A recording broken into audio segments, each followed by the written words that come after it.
Pour être régulièrement informé de la publication de nouvelles vidéos, abonnez-vous à notre chaîne YouTube Postervision. Alors, ce que je vais vous présenter, c'est les pneumonies infiltrantes ou les pneumonies interstitielles diffuses. Ce sont des pathologies qui sont rares quand même par rapport à nos problèmes de santé publique que nous avons comme autres pathologies, mais qui commencent à prendre de l'ampleur parce que maintenant on les cherche, c'est-à-dire on a les moyens d'explorer ces pathologies. Alors en matière d'épidémiologie, on parle de pneumonie interstitielle ou pneumonie infiltrante diffuse. C'est pris globalement comme une prévalence de 60 à 80 pour 100 000 habitants et une incidence qui est voisine de 30 pour 100 000 habitants selon les études menées en Europe. L'incidence des différentes causes de pneumonie interstitielle dépend de nombreux facteurs, de l'âge, du sexe, des habitudes tabagiques et surtout de l'exposition aux aérocontaminants. Alors, un rappel sur l'interstitium, parce que tout se passe au niveau de l'interstitium, c'est au niveau des cloisons interalvéolaires, qui est l'épithélium alvéolaire et l'endothélium capillaire alvéolaire, avec la matrice extracellulaire, plus ce qui englobe justement la membrane basale, c'est des cellules aussi interstitielles. Et vous avez aussi les septa interlobulaires, le tissu conjonctif, péribroncovasculaire et sous-pleural, tout ce système-là que vous avez comme anatomie intéresse l'interstitium. On appelle le syndrome interstitiel, c'est l'ensemble des signes qui sont visibles sur l'imagerie du thorax en rapport avec une atteinte de l'interstitium sans préjuger de l'étiologie. C'est-à-dire que si vous avez des lésions parenchymateuses, que vous voyez unies à la radiographie du thorax et à la TDM, vous allez voir le rôle de la TDM dans le diagnostic de la pneumonie interstitielle, vous pouvez parler de syndrome interstitiel, quelle que soit l'étiologie. Et puis, vous avez aussi l'évolution fatale de ces pneumonies interstitielles.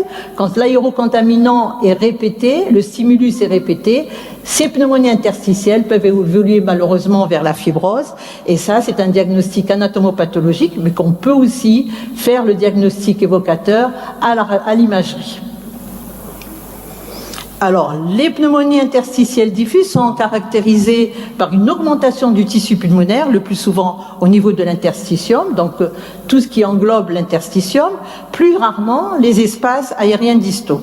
Elles forment un groupe hétérogène de maladies et représentent environ 15% des maladies bronchopulmonaires. Alors, sur le plan histopathologique, cette infiltration tissulaire est le plus souvent constituée de lésions inflammatoires et fibreuses. On préfère actuellement le terme de pneumopathie infiltrante à celui de pneumopathie interstitielle, car un certain nombre de pneumopathies interstitielles ont un point de départ alvéolaire et donc une composante interstitielle très limitée, voire absente. Et vous avez comme exemple la protéinose alvéolaire, qui est une atteinte aussi à point de départ alvéolaire.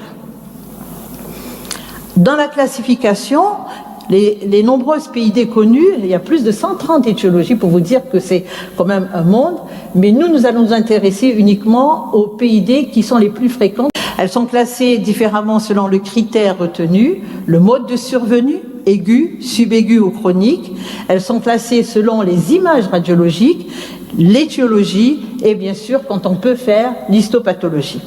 D'autre part, il est essentiel de prendre en compte l'état immunitaire sous-jacent du patient. Ça, il ne faut pas le rater. L'état immunitaire du patient peut déjà vous amener à un diagnostic étiologique, particulièrement les pneumopathies interstitielles du sujet immunopréné qui sont dominées par les causes infectieuses.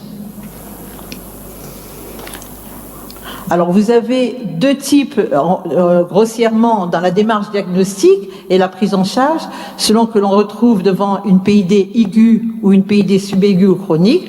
Nous avons soit nous sommes face à un diagnostic de pneumonie interstitielle aiguë, c'est-à-dire que les symptômes respiratoires durent moins de 3 semaines, donc ça peut être une cause infectieuse, hémodynamique, ça peut être un syndrome de détresse respiratoire aiguë, et ça peut être aussi une exacerbation d'une PID survenue sur un poumon déjà lésé.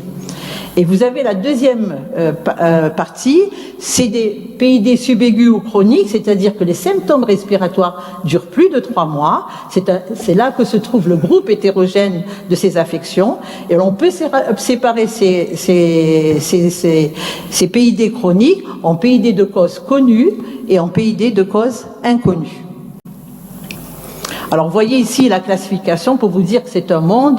Et donc, nous allons pas parler de toutes ces PID, mais nous allons parler grossièrement ce qui vous intéresse et ce qui nous intéresse, nous, le médecin qui travaille dans un CHU, le médecin qui travaille en libéral, c'est de dépister le plus rapidement possible ces pneumonies interstitielles pour que n'évoluent pas vers une fibrose. Donc, vous voyez ici, il y a une panoplie de causes connues. Il faut savoir que les lymphangites carcinomateuses, c'est-à-dire les métastases d'un néo primitif qui se situe en extra-respiratoire ou respiratoire, peut donner une pneumonie interstitielle. Vous avez les lymphomes, vous avez les maladies professionnelles, peuvent vous donner des pneumonies interstitielles. Vous avez aussi, ce qui est très important, les pneumonies interstitielles secondaires à une cause iatrogène, c'est-à-dire surtout médicamenteuse. Donc il faut connaître la liste des médicaments que le malade prend s'il a des antécédents pathologiques. Ces médicaments peuvent être nocifs pour le poumon et donner une pneumonie interstitielle. Vous avez aussi le poumon cardiaque.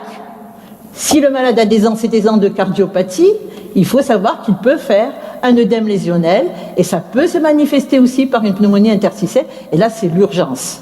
Et vous avez aussi le poumon radique, si c'est une malade qui est traitée pour un cancer du sein et qui a subi une radiothérapie importante. Il faut savoir que dans 4 semaines après cette radiothérapie, s'il peut avoir une installation d'une pneumonie interstitielle qui se manifeste par des symptômes respiratoires. Donc vous voyez que la liste est longue. Il y a des infections. Le pneumocystose, c'est une pneumonie interstitielle qui survient chez un sujet immunodéprimé, c'est-à-dire d'où l'intérêt de connaître les sérologies chez un sujet suspect de VIH ou alors un sujet qui a un état d'immunodépression importante. Donc c'est important de faire des sérologies. Les conjonctivites, c'est la pathologie souvent de la femme. Faites attention aux signes extra-respiratoires, en dehors des symptômes respiratoires.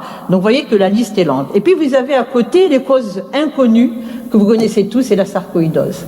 La sarcoïdose au stade 3 donne une pneumonie infiltrante.